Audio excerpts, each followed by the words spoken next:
Mirë kthyer në këtë transmetim të drejtë për drejtë ku do të njehemi me zhvillimet kryesore nga vendi, rajoni dhe bota. Do të nisim pikërisht me atë çfarë po ndodh në këtë momente në Prishtinë, në Kosovë, atje ku një deklaratë e presidentit të Ukrainës në Beograd, Volodymyr Zelensky, ka sjellë jo pak reagime nga ana e institucioneve. Atje një deklaratë e presidentit i cili ka rikonfirmuar mosnjohjen e Kosovës. Një deklaratë e presidentit në Serbi ka prodhuar reagime të forta për Kosovën, ku presidenti i Ukrainës rikonfirmoi se qëndrimi i Kievit për Kosovën nuk ka ndryshuar, ndërsa në Prishtinë u hoq flamuri i madh i Ukrainës që prej vitesh qëndronte në kryeqytet si një shenjë solidariteti me atë çka po ndodh në Ukrainë, pra lufta ndaj agresionit rus në territoret e Ukrainës. Për më tepër detaje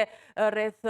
impaktit që ka sjellë kjo deklaratë, por edhe zhvillimet e tjera në fushën e politikës në Prishtinë, do të jemi në një lidhje direkte me kolegun ton, gazetar Xhemal Rexha. Xhemal, të përshëndes. Si fillim, a ka pasur reagime të tjera nga ana e qeverisë vendore atje? Dim që pak më parë kryeministri Albin Kurti ka dhënë një deklaratë në lidhje me fuqizimin e forcave ushtarake serbe, pikërisht pak kohë pas impaktit që ka krijuar ky lajm, por edhe jo vetëm. Përshëndetje Ujeza, po është vazhdon të jetë edhe ditën e sotme kur ka kaluar më shumë se 48 orë nga qëndrimi në Beograd i presidentit Ukrainës Zelensky, vazhdon të jetë temë e rëndësishme e diskutimit, reagime të shumta në Kosovë, në Prishtinë dhe një zhgënjim absolutisht ndjenja e parë, fjala e parë që mund të thuhet, një zhgënjim i madh me atë deklaratë të cilën e tha në Beograd në krah të fuqishit presidenti Zelensky. Është hera e parë në fakt në 4 vjet të luftës atje që presidenti Zelensky në mënyrë direkte komenton Kosovën dhe jep qëndrimin zyrtar të Kievit që nuk ka ndryshuar qëndrimi i Ukrainës, sipas së cilit ai e respekton Kievi, e respekton integritetin territorial dhe sovranitetin e Serbisë duke konsideruar Kosovën pjesë të Serbisë. Dhe siç kemi parë gjatë ditës së djeshme, një reagim në më pak se 24 orë i kryetarit përparim Rama të Prishtinës me heqjen e atij flamuri, i cili për të dhënë kontekst Ujeza qëndronte atje vetëm pak javësh vendosur pas invazionit të Rusisë kundër Ukrainës, shkruante Free Ukraine, Ukraina e lirë,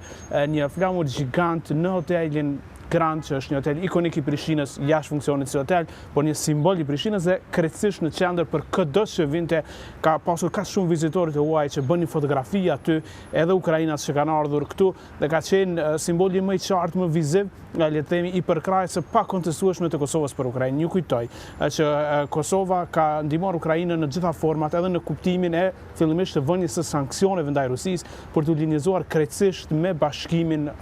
Evropian dhe Shtetet e Bashkuara të Amerikës, e ka ndaluar funksionimin e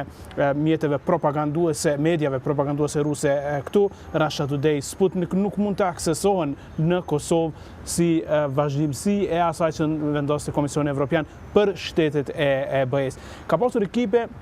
që kanë ardhur civile për të mësuar deminimin nga ekspert kosovar për shkak të luftës që kishim. Ka një shkollë kosovaro-britanike në Pej, e cila ka sjellur disa ukrainas, kryesisht graj, kam parë edhe vetë kam qenë atje, që e kanë mësuar deminimin për ta bartur eksperiencën e tyre në Ukrainë. Kosova tash 4 vjet ka një program që quhet Gazetarët në Rezidencë, Ujeza, i cili implementohet nga Ministria e Punëve të Jashtme e Kosovës, nga Qeveria e Kosovës dhe Qeveria e Gjermanisë dhe Asociacioni i Gazetarëve të Kosovës në këtë rast, për të strehuar gazetarët të Ukrainës. Këtu 21 gazetarë kanë përfituar nga ky program dhe format e suportit kanë qenë të vazhdueshme edhe nëpërmjet deklaratave publike, dhe prandaj zhgënimi është shumë i madh. Deklarata në fakt aksioni shumë i shpejtë i zotit Rama, por një deklaratë më e matur e ministrit të jashtëm Glauko Njufca, i cili ka shprehur zhgënimin e tij me qëndrimin në Ukrainës, por ka thënë që Kosova do të vazhdojë ta përkrahë Ukrainën dhe do të vazhdojë të kërkojë njohjen e saj dhe vendosjen e raporteve diplomatike.